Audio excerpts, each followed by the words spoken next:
Bueno, Iban Zaldua naiz, Donostiarra jaiotzez, hori, Gasteizen bizi naiz duela urte gehiago, Donostin bizi izan naizenak baino, eta horren ondorioz, behin eta berriro esaten dut, baina hori, Donostiarrek ez naute Donostiartzat jotzen, eta Gasteiztarrek nola ez duten jotzen hangotzat han jaio ez den inor, beraz, enaiz inongoa, honezkero. Eta, idazlea naiz, eta historia irakaslea ere bai. Ni batez ere nire burua ipuinlaritzat jotzen dut. Hau da, idazle bezala jartzen naizenean, idazle moduan jartzen naizenean, nik batez ere jotzen dut ipuinak idaztera. Hori izan da nire genero kutxuna gaztetarik.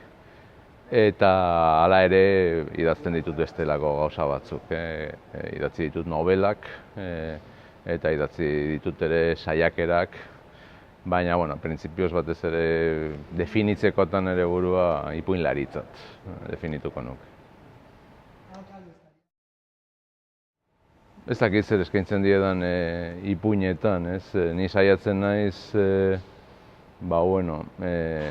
literatura eskaintzen, hau da, saiatzen naiz egiten zerbait, irakurlea pentsaraziko duena, alde batetik, hausnarketara eramango duena, nik uste ere emozioren bat ere bilatu egiten dugula noizean behin, eta nik uste dut ere parte hartze bat, hau da, lan pixka bat ere egiteko testuarekin, saiatzen naizela eskatzen, azken finean nahi dezuna da irakurlea liluratu, edo, neurri batean, bada zerbait nahiko egoista zentzu horretan, Vázquez Montalbanek esaten zuen hura, berak idazten zuela, altuagoa, guapoagoa, rubiagoa, eta aberatsagoa izateko aldela, inoiz ez dezu lortzen hori guztia dudarik gabe, baina, badu ere nolabait, nik gogoratzen naizenean zergatik hasi nintzen idazten, alde batetik merkea delako, ez dudarik gabe, eskatzen dizun abilezia, neurri batean irakurketaren bitartez lortzen duzun abilezia badelako, eta bestetik konturatu nintzelako, nolabaiteko lilura bat sortzen zenuela inguruan, iragankorra baldin bazen ere, pasajeroa baldin bazen ere, oso txarra nintzen ligatzen esate baterako, eta behintzat ipuinekin neskek barre egiten zuten, ez nuen ligatzen, baina behintzat barre bat ateratzen nien, orduan,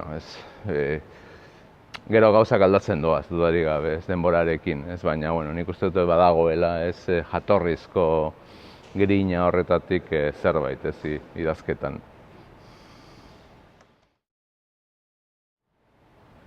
Ez ditut gehiagi imaginatzen, egia esan, hau da, nik printzipioz pentsatzen dudanean irakurlearengan, pentsatzen dut nire buruarengan, lehen esan dute idazlea naizela, baina berez esan beharko nuke zehazkiago batez ere irakurle bat naizela, eta noizean behin idazle bihurtzen den irakurle bat, orduan niri irakurlearengan pentsatzen, seguru asko ari naiz pentsatzen lehenengo ipuinak edo idazten dudan testuak ni konbentzitu behar nahu, irakurle bezala, Eta gero bigarren instantzia batean, badauzkat inguruan irakurle hurbileko batzuk, nolabait testua frogatu edo pixka bat egingo dutenak, seguru asko lehenengoa eta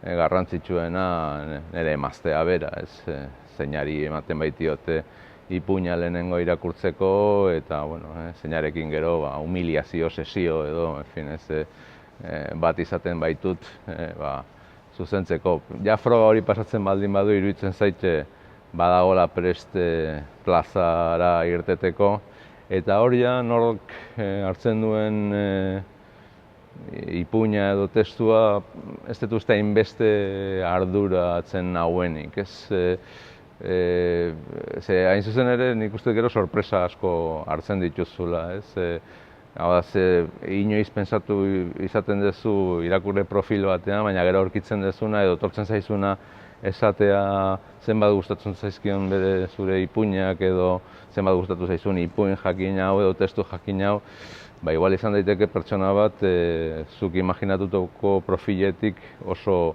urrun dagoena, eta kasu batzuetan pertsona bat zeina den etzen nuke nahi zure ipuina gustatzea ere, baina eta gertatzen da, orduan hori ikusita uste dut utzi dio dela imaginatzeari zen motatako irakurleak nahi ditudan, zeren, bueno, pues, hain zuzen ere hori da polita nik uste dut irakurketan, hau da, edonorengana eta zuregandik urrunen dagoen pertsonengana iritsi daitezkela, eta beste kasu batzuetan honi gustatu beharko litzaioke eta ez zaio gustatzen. Beraz, bueno, ez nahiko ausazkoa da hori guztia eta nik uste dut hori polita dela, irakurketaren munduan. Bueno, nik momentuei buruz ez nuke hitz egingo nuke prozesuei buruz gehiago, ez. Eta orduan, bueno, ni hasi nintzen idazten, hori 14-15 urterekin institutuan nengoela, ez, nik uste jende askori gertatzen zaion zerbait dela, da garai bat aldaketarena, eta bueno, bakoitzak aurkitzen du hori ez, ihesbide bat, eta niretzat ihesbide hori edo izan zen literatura idaztea edo idaztea, ez. Hori izan zen nire kasuan, nire adinagatik, 80ko hamarkadaren lehenengo erdialdean, eta nik bai somatu nuen, niretzat nahiko klabea da nire historia personalean alde horretatik, nik esango nuke 80ko hamarkada, ez? Ze asko idatzi nuen, baina oso gutxi argitaratu egin nuen garai horretan, eta garai horretan ere egin nuen pixka saltoa gaztelaniatik euskerara, ez? Hasi nintzen, ni hasi nintzenean idazten nuen gaztelaniaz, hori baitzen ere ama hizkuntza. Eta, bueno, 80ko hamarkadan zehar joan nintzen tartekatzen bi hizkuntzak, eta esan bezala apenas argitaratu nuen, salbu eta aldizkari batzuetan eta gauza solteak, ez, baina ez libururik, ez. Eta, bueno, orduan, gure buruari esaten dizkiegun gezur horietan, ez, norberaren ibilbideari buruz, nik uste azkenean beti berrera ikitzen degula zerbait, niretzako gakoa izango zen, 80ko hamarkada horretan, irakurri eta idatzi nuena eta ikasi nuena eta batez ere zakarrontzira bota nuena, ez. Eta iruditzen zait hor ikasi nuela neurri batean hurrengo 2000ko hamarkadan hasi nintzenean gehiago argitaratzen, egin nuenaren oinarriak hor bota nituela, ez. Bai, bueno, esan dudan bezala, nik berez, hau da, norai natural ateratzen zitzaidana, atera zitzaidana, hasi nintzenean idazten izan zen gaztelaniaz egitea. Aipatu arrazoiengatik, alde batetik ama hizkuntza neukalako, egia da euskera txikitatik ikasten ari nintzela, lehenengo ikastolan, gero hala moduz institutuan, ez, baina, bueno, ez baneukan oinarri bat, nolabait esateko, baina niretzat ez zen nahikoa literatura, eraginkortasun eta dotorezia minimoarekin egiteko, eta bestalde, nik uste hori ere bazen nahiko importantea, nire hezkuntza literario guztia gaztelaniaz egin nuen. Euskerak oso ekarpen txikia izan zuen ere hezkuntza literarioan, besteak beste, seguru asko institutuan batez ere, neurri batean ikastolan, baina batez ere institutuan ematen ziguten literatura eta euskal literaturaren klasikoek ez nindutelako gehiegi erakartzen, ez. Geroago deskubritu nuen bazegoela euskal literatura bat interesgarria iruditzen zitzaidana eta nolabait parekatu nezakena gaztelaniaz irakurtzen dituen eta itzulpenetan irakurtzen dituen nire egile kuttunekin, ez. Orduan, alde horretatik nire irtenbide naturala izan zen gaztelaniazkoa, ez. Orduan bai izan zen erabaki bat, egia da bazegoela nolabaiteko presio sozial bat edo abertzale bat, ez, en fin, ez, hizkuntza erabiltzearena, pixka bat idazteko zergatik ez dezu idazten euskeraz, hori txikitatik entzuten ari nintzen zerbait zen, baina ez nion kasu gehiegirik egiten zen, niri interesatzen zitzaidana idazteko orduan etzen hori, baizik eta ondo idaztea, ez. Eta baina, bueno, momentu batetik aurrera, bai, iruditu zitzaidan posible nuela euskeraz idaztea eta behar nuela euskeraz idaztea, eta berriro ere, norberaren buruari kontatzen dizkiogun gezur horietan, esango nuke, alde batetik gai jakin batzuk ukitzeko orduan literaturarekin, eta ari naiz batez ere euskal gatazkaren, edo gauzaren, edo violentziaren, edo terrorismoaren, dizaiokegun nahi dugun bezala, ez horren inguruan idazteko orduan, euskera iruditu zitzaidan tresna bat, kasualidadez edo ez, zeinaren bitartez espresatu nezakeen hobeto horri buruz esan nahi nuena. Esaten dudan bezala, egin dituen frogak gaztelaniaz gai horren inguruko ipuinekin, baina zitzaizkidan gustatu, agian txarrak zirelako besterik gabe. Euskaraz egin dituenak ondo atera zitzaizkidan, eta orduan hortik jotzea erabaki nuen. Baina, bestalde, kontua da niretzako ere lehen aipatu duen 80ko hamarkada horietan deskubritu nuela bazegoela euskal literatura interesgarri bat, hezkuntza garaian, nolabait institutu garaian edo harrapatu ez nuena, dena delakoagatik, eta orduan asko irakurri nuen euskeraz, eta horrek ere, eta bestalde nire lanbideak ere eraman ninduen euskera hobetzera, eta euskeraz klaseak eman behar nituelako, eta hori guztian astuta azkenean hasi nintzen testuak ekoizten euskeraz. Orduan, bai izan zen erabaki bat, baina ikusten dut erabaki hori ere nolabaiteko garapen edo progresio baten barruan, ez.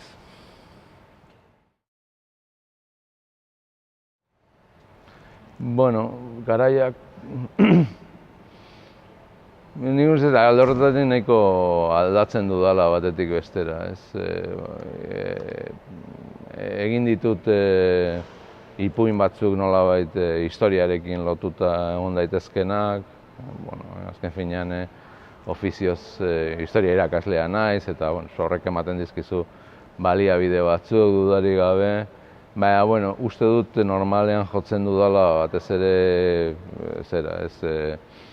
kokatzera ipuin gehienak edo fikzio gehienak gaur egun, hau da, historia garaikidean, eta esango nuke ere nerearen oso antzeko klase sozial batean, izan daitekena ez klase hartaina, ez nolabait esateko, ez. Hau da, saiatzen baldin banaiz egiten errepaso bat idatzi dudan guztiari buruz, seguru asko hori gaiendo egiten da, seguru asko hor nagoelako, ez, eta batek idazten duelako azkenean ezagutzen duenari buruz, ez. Baina bai, ez daukat holan, hau da, uste eta aukerak badauzkadala beste kontu batzui buruz ere idazteko eta idazten dut, ez, baina bai,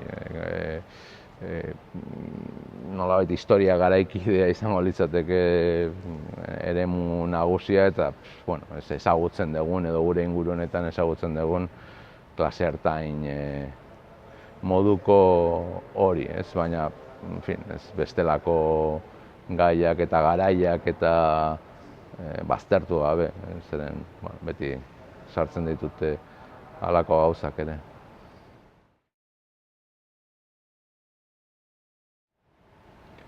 Kontutan hartu behar da, pertsonaiei buruz ari garenean, aipatu dudan, ni batez ere ipuinlaria naiz, ez. Orduan, uste ipuina ez dagoela horren beste oinarrituta pertsonaien eraikuntzan. Hau da, nik uste Foster Wallaceek esaten zuela hori, ez dut ondo esango aipua, baina ez nolabait ipuinetan pertsonaiei begiratzen diegula begiaren ertzetik, hor daude, baina ez ditugu asko sakontzen, eta ordea novela batean haiekin bizi zarela, estudiante pixu batean biziko bazina bezala, eta orduan alde horretatik eraikuntzaren ikuspegitik askoz ere sakonagoa eta ñabardura gehiago dauzka. Ipuinetan nik uste dut erronka dela, zertzelada gutxi batzurekin, eta lehen aipatu dudan irakurlearen kolaborazioarekin pertsonai sinesgarri batzuk eraikitzea eta nolabait hizkietan, hitzetan atzean dagoena, baina askoz ere gehiago iradokitzea dagoela atzean. Hori da nik uste dut erronka behintzat ipuinetan. Hau da, sakontasunaren nolabaiteko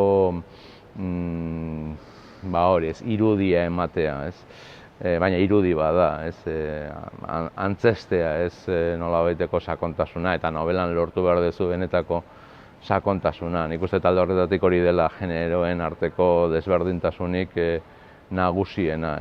Orduan nik esate baterako ipuin askotan oso argi dauzkat zeintzuk diren pertsonaien hainbat ezaugarri biografiko eta zer dagoen atzean, baina guztiak ez ditut kontatzen. Ez dudalako behar eta ekonomia hori interesatzen zaidalako ipuinean. Orduan hori erronka da islatzea hori guztia, baina soberazko hitzak erabili gabe. Nik ipuinetan batez ere soberazko hitzak erabiltzen direnean, hau da, gehiegi esplikatu egiten zaidanean, niri ipuin horiek kirrinka egiten didate halakoetan, eta egien ideia oso ona da, eta argumentuak eta horatzean dagoen egoera izugarri interesgarria da, baina idazlea gehiegi esplikatzen hasten denean ipuin batean, novela batean beste kontu bada, iruditzen zait hor zerbaitek huts egiten duela.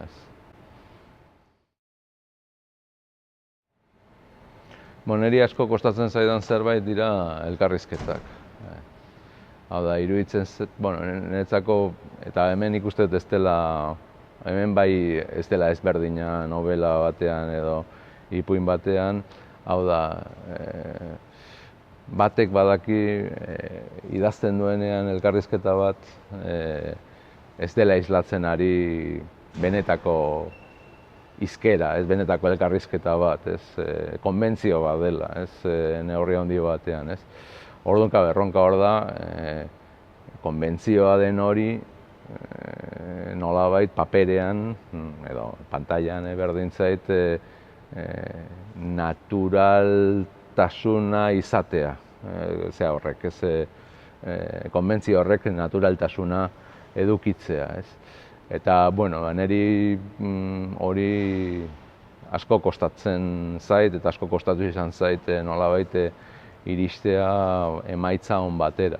Eta orduan, elkarrizketak niretzako dira alde horretatik erronka bat. Hori kostatzearen ikuspegitik. Hori, oroar, esan nahi dut.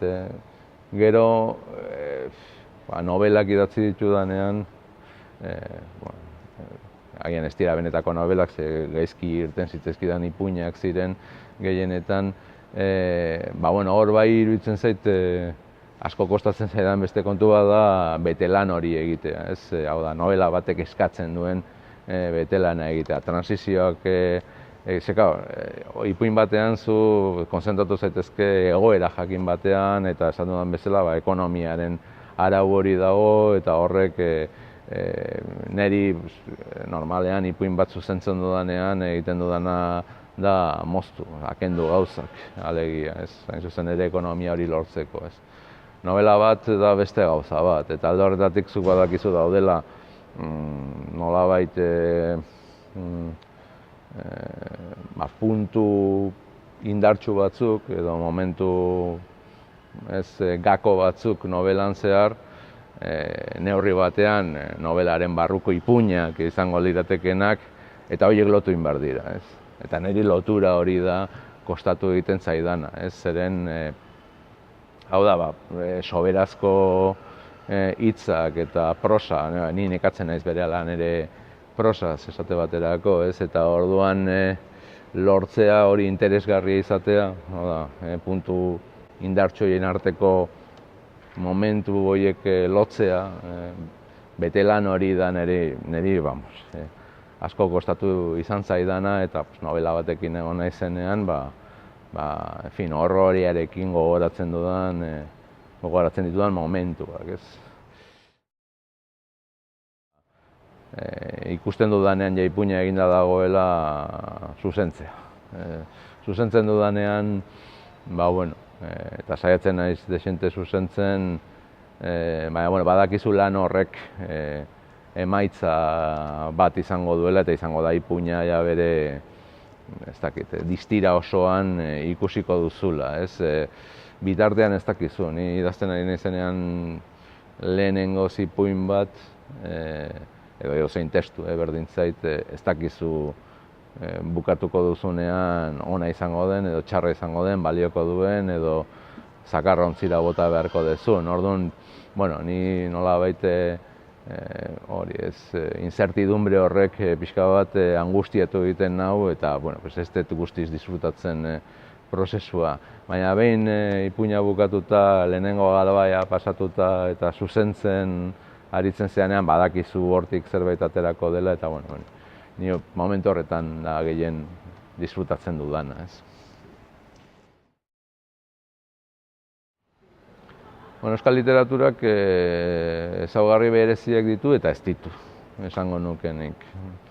Hau da, ezaugarri bereziak ditu, hizkuntza guztiak ezberdinak direlako, eta euskal literatura egiten delako hizkuntza jakin batean dela euskera, eta oso arraroa dena, eta milurtetan egon dena leku jakin batean, eta romantizismo hori guztia, ez? Eta berezia da, baina berezitasun horrek nik uste du, berezitasun horrek hori konpartitzen du beste literatura batzuekin, beraz ez da horren arraroa horretan, delako literatura txiki bat, hiztunen kopurua txikia delako, eta beraz irakurle posibleen edo kopurua txikia delako, eta bestetik da hizkuntza minorizatu bat, ez? Hau da, egoera diglosiko batean dago edo okerrago kasu batzuetan, testuinguru batzuetan, eta beraz konpetitu behar du gure kasuan beste esparru literario askoz ere boteretsuagoekin, nola den gaztelaniazko literaturarena eta frantses literaturarena, ez? Hori berezitasunei dagokionean. Baina bestalde oso literatura normala da. Esan nahi dut, hau da, agian duela hori 60 urte edo 50 urte ezin zen halakorik esan, frankismoagatik eta hor egon ziren etenengatik, tradizio literarioen barruan eta abar, baina nik esango nuke azkeneko 40 urteetan ezaugarri asko konpartitzen dituela inguruko edozein herrialde industrializatu, garatu, kapitalista, hipergaratuko literaturekin,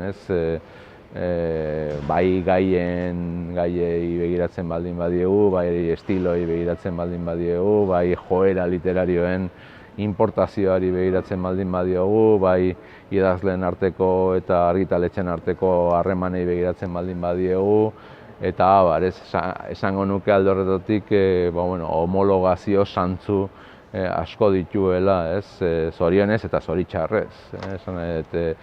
Orduan baditu bere berezitasunak, baina nik uste baditu bere normaltasunak ere, normaltasunak komatxo guztiekin eta ohikotasunak edo izango liratekenak, eta lotzen dutenak euskal literatura inguruko literatura guztiekin, ez? Orduan, nik hori adibidez oso argi ikusten dut joera literarioen importazio hori dagokionean, ez? Geroz eta tarte txikiagoa dago, ez? Moda literarioen zabalkuntzan, ez? Zeren, hori da agian duela mende bateko euskal literaturari gertatzen ez zitzaien. Duela mende bateko euskal literaturak produzitzen zuen euskaldunentzat eta askotan euskaldun elebakarrentzat, ez?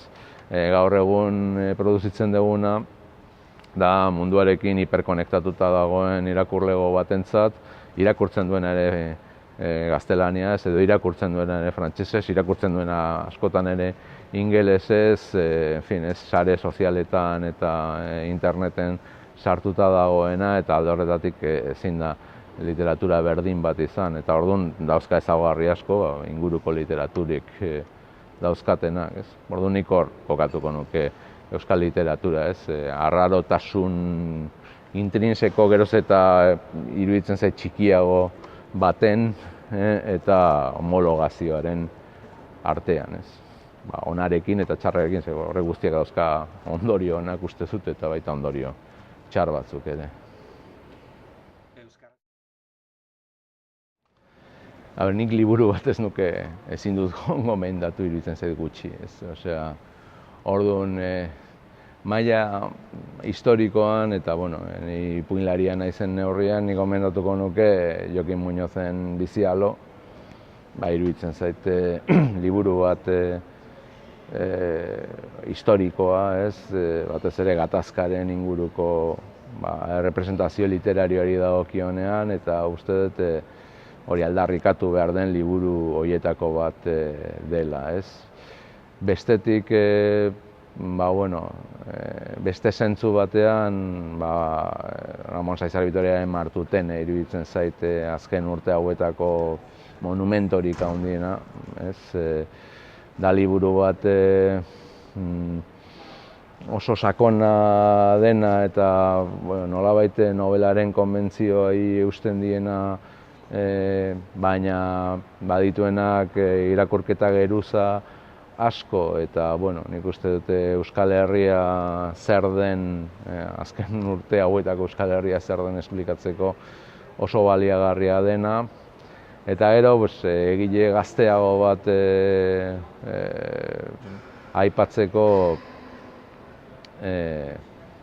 aipatuko nuke Ana Malagonen bi ipuin liburuak, baina batez ere lehenengoa, lasai ez da zer gertatzen, aipatuko nuke mikro ipuinen alorrean, oso alor nahi baldin baduzue garaikidea dena, eta nik uste batez ere berak oso gizartearen eta gizarte baten parte baten oso disekzio ona egiten duela ipuin horien bitartez, ez? Baita bigarren liburuan ere konbentzionalagoa dena ipuingintzaren ikuspegitik, baina batez ere lehenengoan orain arte behintzat.